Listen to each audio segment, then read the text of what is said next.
Hello, is it on? Yeah. My name is Mike Butcher. I'm the editor-at-large for TechCrunch. And because your weather is so good, I'm not actually wearing my leather jacket today. It's pretty... I think if I wore my jacket, I would probably pass away. So, Damir from Columbus Capital, thank you very much for coming to DigitalK. One of the interesting things I think about the new environment of blockchain investing, you are running an investment firm, is the differences between the traditional VC model and this new world. We're now entering a very interesting world. You'll hear the word decentralization parroted a lot, but it is fundamentally different to the previous world. I think probably having witnessed a long period of technology innovation myself, I'm fascinated by this new world. I thought, frankly, that we would be, we'd be talking about, the share economy, frankly, forever, or, business models like that, and the normal sort of investing models. But here we are in a brand new world, and it's actually, even though it's been bubbling under since Bitcoin was invented, of course, the fact of the matter is obviously in the last 18 months, it's absolutely gone crazy and nuts. We're all talking about it now. But what do you think? Well, first of all, let's sort of do some background. Tell us a little bit about yourself, your creation. Yeah, so so just a bit of intro on the fund. Yeah. It's called Columbus Capital. It's a blockchain-only fund out of London. Currently, we manage about 120 million USD under two distinct strategies. One is like a interesting mix between a VC and a hedge fund, and the other is more like an index fund. As on me personally, I went through the entrepreneurial route. Actually, my first Tell us about some of the things you've done. Yeah, so actually my first company I did was, it was called, well, it had different brands in different countries. It was active here in Bulgaria as well. It was called Cinexio. So it was a cute little app that you can buy cinema tickets with. And the guys, Launchpad Ventures, which you kind of see their big logo here, they were our first investors and big supporters. And we ran that from 2012 to 2016 when we sold it to Ströer, which is like a very big German media company, which has several special interests, and one of the special interests is cinema. So we kind of went with that. And after the acquisition, I was, for the first time in my life, to be honest, left with some money. So I started to do some investing, both startups and some of them. What year are we talking about now? This is end of 2016. Yeah. Right. So end of 2016, which for most of kind of who follow blockchain, it was a very, very good time to start exploring doing stuff with crypto. So very luckily, I would say I was, I started doing, let's say, private investing in crypto. Were you a Bitcoin person? I was not. So I was terrible. So I bought Bitcoin in 2014, just after the first peak, in a way, and then I sold it. I think I actually sold at the very bottom. I think I really Good hit plan. Yeah, I was like really well done. Buy the top, sell the bottom. You could have bought this shopping mall, man. Invest in our fund, by the way. It's great. Yeah. So I at the time I was running my startup, I really didn't need a distraction, and my good friends, they were telling me about this new thing called Ethereum. I was like, yeah, thank you, and they actually reminded me when they were pitching me Ethereum. I was like, yeah, I have some of that. I need to sell it, whatever it is. So when I had more time to think about it, I started kind of exploring. I started learning. I started, I'm a coder, so I started getting into the code. And as I started getting more excited about the technology, I actually started, putting some money in. And I mean, obviously that turned out very well because, crypto last 2017 was unlike like a lot of us have ever seen. It's hard to know if this type of environment can repeat itself ever. It was a lot of investors locked into it in terms of a lot of easy gains, which kind of also defined the market in a way that not everybody's super comfortable what's crypto right now. But what do you mean by that? Well, I'm sure there are a lot of bad practices, so there's easy money. Easy money attracts certain profile of people, and this risk crooks. Yeah, well, not crooks. They're opportunists. Let's be nice, which is nothing wrong. There's nothing wrong in it. The important thing, the kind of point I'm getting to is that once because I did the standard, equity kind of round of financing, I went through the whole cycle there. I saw the big difference is how people invest in blockchain now, how traditional investments are done, and that blockchain cannot define normal logic and cannot define rules, right? So at some point it will kind of converge to a normal equity, like a similar structure. So you're talking about the recent wave of ICOs, I suppose. I mean, actually, what appears to have happened, please tell me if I'm wrong, is that there was a huge wave of ICOs last year. Exactly. And, a company would do an ICO and they would end up with $100 million, but they'd have 10,000 investors sitting in a Telegram group waiting to, go crazy as soon as anything changed on GitHub. Yeah.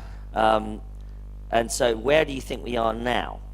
So what was like we had like the first wave was just like it was like ICOs were very much evenly distributed, right? Excuse me.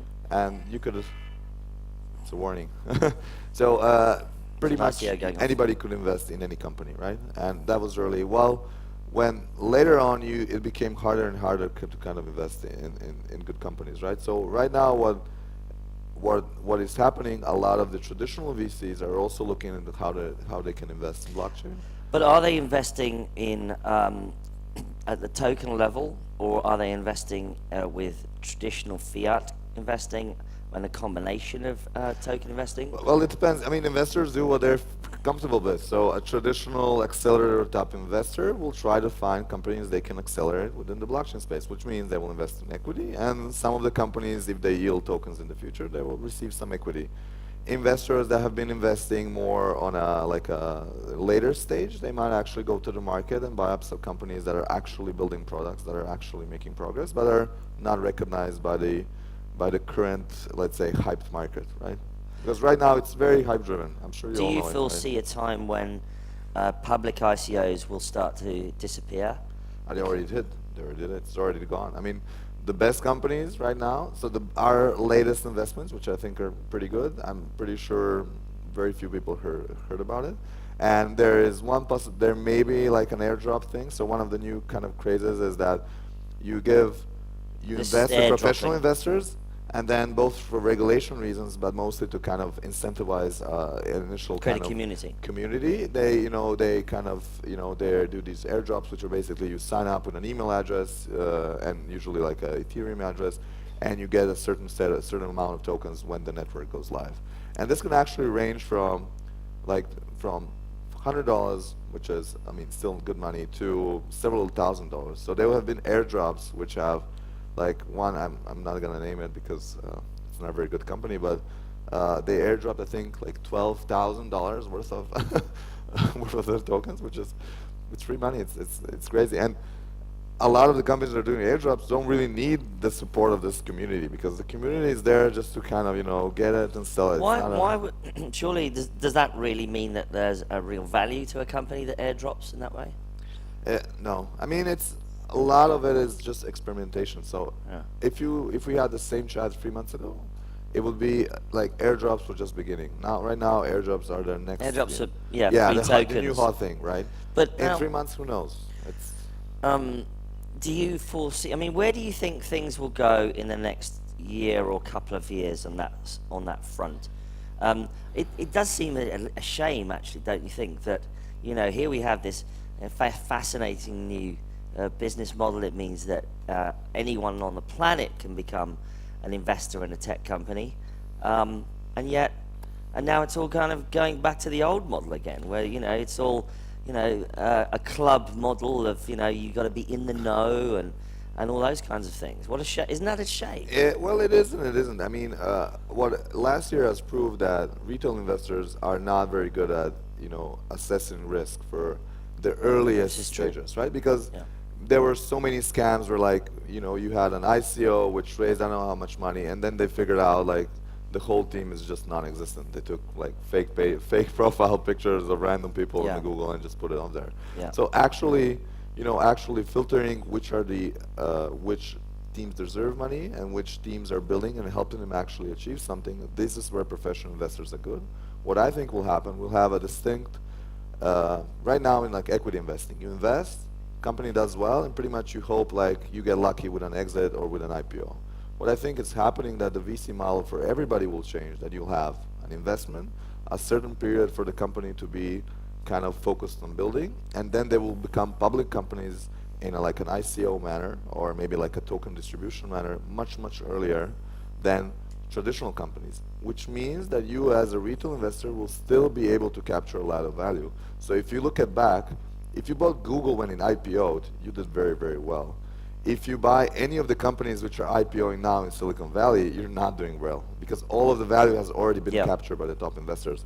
So I think this later stage investing will open up for like public markets, this token markets, to retail investors once the initial fraud risk has been removed, right? Right. Because there is zero chance a retail investor can evaluate investment opportunity in China. Like there is no way. You can gamble on it, sure, but like we have casinos for gambling, right? If we want to do serious business, you have to kind of, you. What about the fundamental underlying nature of the technology? Blockchain, or perhaps more broadly, I suppose, distributed ledger technology is clearly here to stay. It's not going away. It's considered to be fundamentally amazing new technology to do perhaps create wider methods of banking, or perhaps to register something on a blockchain that has to be registered. Such could be health records, it could be identity. I mean, what are some of the interesting business models that you see emerging at this place at the moment? Yeah, that's a good question. I'm not going to answer, to be honest. So yeah, the reason is that I thought this is what we were supposed to be doing. Yeah, no, I mean, if you asked any of the 97 internet company investors what the big model was, most of them will say something like, "Oh yeah, you have the yellow pages, now they're online." Like the visibility into the future, what opportunities open up once a basic infrastructure level kind of, once you can always think like one step in the future. So we can very easily imagine like transferring value trustlessly now, like, on a Sunday evening you can send $10,000 to somebody in Argentina. Trustless being the phrase that applies to not needing a third party, like a bank or an accountant. Exactly. So we have successfully, and it's a very big thing, we have set up a network of, I don't know, in Ethereum it's 16,000 nodes, so 16,000 trustless parties, which allow us to transact huge amount of value over distances, borders, at very, very low cost and at extreme speeds. Once that becomes ubiquitous, that everybody is doing it, the possibilities on top of that, it's like, I remember when like first digital cameras came out, everyone's like, yeah, what do you need more than 24 pictures? Well, obviously people now take selfies of everything, right? So when you have an easy way to just transact value, new use cases will show up, which will be amazing. And then the use cases will build on top of that. This is something that we simply cannot imagine. Even the kind of I don't know, probably a lot of you have heard of like ICO syndicates and these pools. They're an amazing mechanism. So anonymous people from all over the world, they join forces in terms of brain power, in terms of money, to invest in a startup in a way that they don't know each other. They put in some smart contracts, and once the token is live, it gets distributed to them. And this is done with people you don't know their real names. And it works, and people are doing it all over the world. So it's a use case nobody could have imagined. Like in equity investments, what are the chances of somebody's, like there was AngelList before. How many AngelList syndicates are? There's a guy in Argentina, there's a guy in Bulgaria, there's a guy, it just doesn't get done, right? Yeah, it's true actually. Yeah, you're right, because AngelList, you see who the investor is and you have kind of an idea of the profile. And at this point, we're now entering a world where total anonymous. Because there's no way to co-invest with him trustlessly. Here it is, there's a smart contract, he cannot screw you over, it's simple as that. Do you see a potential downside, for instance?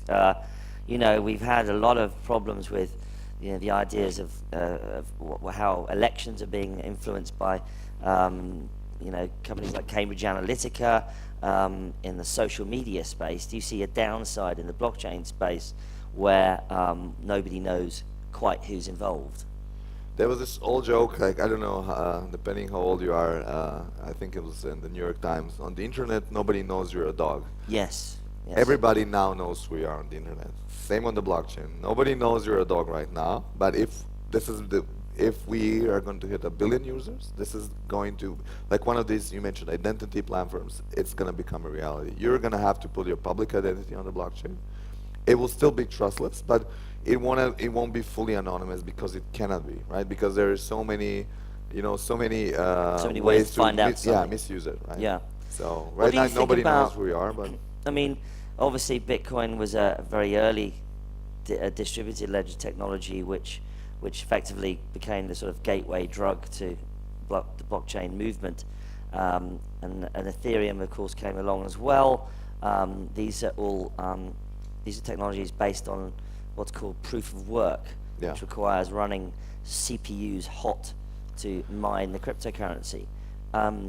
There's a lot of talk about moving to a proof of stake environment where it does not require that huge amounts of electricity and CPU time. What about where do we go next? Do we what do you see in the future replacing the next generation of blockchain? so saying that like POS is still, there's only one blockchain doing it at any scale, which is Decred. Everybody else is just still theoretically, kind of discussing it. So I wouldn't say like we've already passed POS. Like POW is still the gold standard. Ethereum and Bitcoin are POW, and POW is here to stay for some currencies. What do you think about the criticisms about the amount of electricity it takes?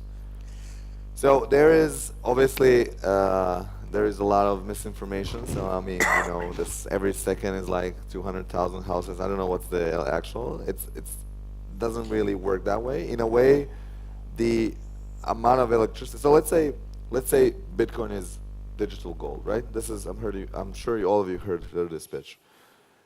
The amount of money and energy it's taken to actually dig up an ounce of gold, is ridiculously bigger than what it takes for Bitcoin to actually be mined. So comparing Bitcoin to a environmental disaster while saying it's digital gold, it's missing the point. Although, or perhaps the Visa network, or So POW will Perhaps. never be the Visa network. If we're going to have this decentralized apps, which we're kind of shorthand as dApps, this is not going to be built on a POW chain. No way. finally, tell us a little bit about the things you see in the investment environment. What are you more excited by as a blockchain investor at this point?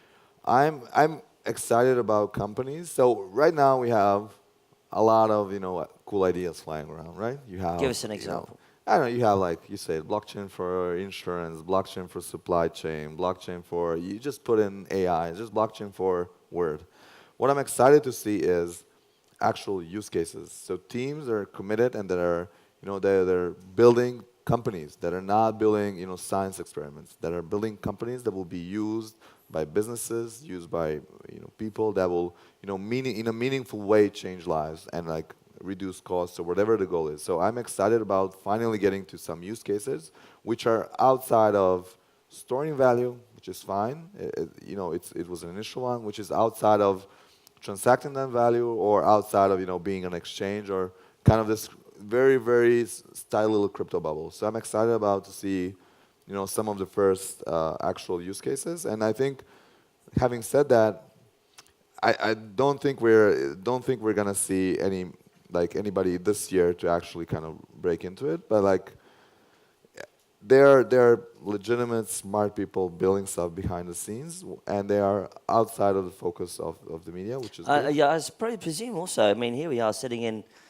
Bulgaria. We're not sitting in Silicon Valley, Yeah. are we? And it's actually quite tough to be an American or in the US talking about this stuff because there are so many rules and regulations Yeah. banning cryptocurrencies. Yeah. Do you think it's our time now in the sun, as it were, Well, Europe somehow outside is always of the valley? definitely is sort of, you can see like a lot of like the new trend is like going out of Silicon Valley and saying it's dead. And I hear a lot of people in the valley are excited about moving to Asia. They think like Asia is the new kind of frontier. What I think for Europe, we're always a bit more conservative. So we are maybe not as fast to take some opportunities. Although you've got regulatory environments such as Switzerland, Zug, Gibraltar, Malta, Cyprus. But if you look at the teams that are really innovating, the teams that are kind of pushing the boundaries, unfortunately, there are some good European companies, but it's more and more being taken over by like Asian companies are doing very interesting stuff. Values. Well, there you go. There's a challenge, everybody. We'll have to pull up our socks and get going on blockchain. But for now, Damir from Columbus Capital, thank you very much. Thank you. Thank you.